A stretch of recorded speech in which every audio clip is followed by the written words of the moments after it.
Сәлеметсіздер ме оқушылар, бүгін біз қазақ тілі пәні бойынша 3-4 тақырыппен танысамыз. Бүгінгі сабақтың тақырыбы адам төрде отырады деп аталынады. Бірінші тапсырма айтылым тапсырмасы. Бұл жерде бізде сурет берілген және де сұрақтар берілген. Суретке қарап сұрақтарға жауап беретін боламыз. Бірінші сұрақ: үйлеріңе келген қонақты қалай қарсы аласыңдар? Екінші сұрақ: қонақтарды дастархандағы дәмге қалай шақырасыңдар? Дастарханға қандай тағам қоясыңдар? Дастарханға шақырылған қонақтар қай жерге отырады? Үй иелері қайда отырады?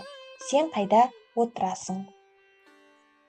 Бірінші тапсырманың жауаптары: үйге келген қонаққа үлкен дастархан жайып күтіп аламыз. Төрлетіңіз деп қонақтарды дәмге шақырамыз. Дастарханға бешбармақ, салат және тәтті нандар қоямыз. Дастарханға шақырылған қонақтар төрде отырады. Үй иелері қонақтан төмен отырады. Мен босағада отырамын. Екінші тапсырма жазылым тапсырмасы. Дастархан жасау тәртібін білесің бе? Ретімен жаз. Екінші тапсырма: үстелді тазалап сүртіп алу, шаншықы, қасық, бокалдарды қою, кәмпит, жемістерді қою, бауырсақ, нан қою. Үшінші тапсырма: тыңдалым, оқылым, айтылым тапсырмасы. Мәтінмен жұмыс. Мәтінді тыңда, түсінгеніңді айт, оқы.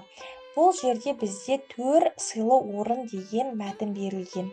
Осы мәтінді мұқият оқып, өзіміздің түсінгенімізді баяндайтын боламыз. Төртінші тапсырма айтылым тапсырмасы. Мәтіннің мазмұны бойынша сұрақтарға жауап бер. Оқылған мәтін бойынша берілген сұрақтарға жауап береміз. Бірінші сұрақ: төр қандай орын? Төр сыйлы орын. Екінші сұрақ: қазақ халқы үйге келген қонақты қалай қарсы алған?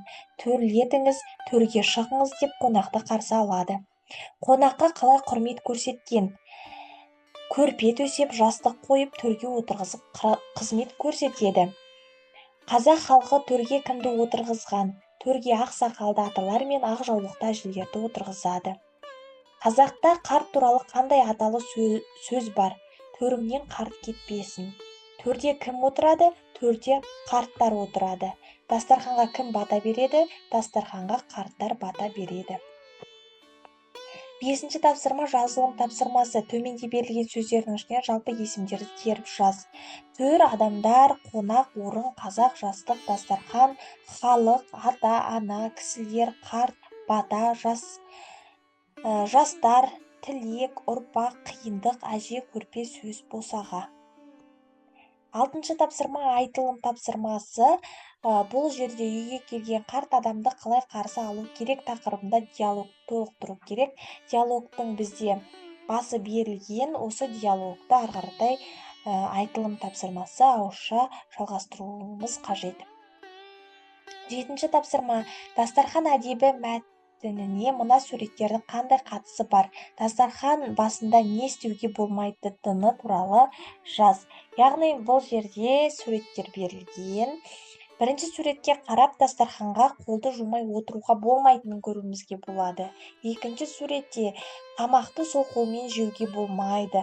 Тамақты жеп тұрып сөйлеуге болмайды. Үлкендердің сөзін бөлмей, олардан ғибратты әңгімелерін мұқият тыңдау қажет. Қарт адам бата бермейінше дастарханнан тұрмау керек. Сегізінші тапсырма айтылым тапсырмасы. Жағдаят: шетелдік досыңмен өз халқыңның дәстүрі туралы сөйлесіп отырсыңдар. Ол сенен қазақ халқының дастархан әдебі туралы сұрады. Оған қазақ халқының дастархан әдебі туралы айт. Диалогке жалқы есімдерді қолданыңдар. Жасұлан: сәлем. Марк: сәлем. Жасұлан: сендердің дастархан әдептерің қандай, айтып бересің бе? Я, айтайын. Біздің қазақ халқы дастарханды ерекше құрметтейді. Неге? Себебі дастархан ас ішетін, барлық отбасы мүшелері бас қосатын орын. Түсінікті, рахмет саған. Келесі тапсырма оқылым тапсырмасы. Ұлағатты сөздерді түсініп оқы, негізгі ойды анықтап шағын мәтін жаз. Оқылым жазылым тапсырмасы.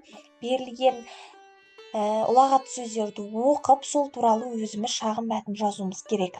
Ешқашан тамақты ашық көздікпен жемеу керек. Егер денің сау болғанын қаласаң, не жеп жатқаныңа және қанша мөлшерде жеп жатқаныңа назар аудар. Тамақты артық мөлшерден тыс жеу денсаулыққа зиян. Және соңғы тапсырма, 10-шы тапсырма, жазылым тапсырмасы. Ұлағатты сөздерден жалпы есімдерді тап, сол сөздерді қатыстырып сөйлем құрап жаз. Жақсы перзент ата-ана қолындағы аманат. Үлгілі перзент болу біздің міндетіміз, ата-анамыздың үмітін ақтауымыз керек. Сонымен оқушылар, бүгінгі біздің сабағымыз аяқталды. Менің YouTube каналыма тіркеліп, лайк басып, пікір жазуды ұмытпаңыз. Келесі сабақты жіберіп алмаңыз.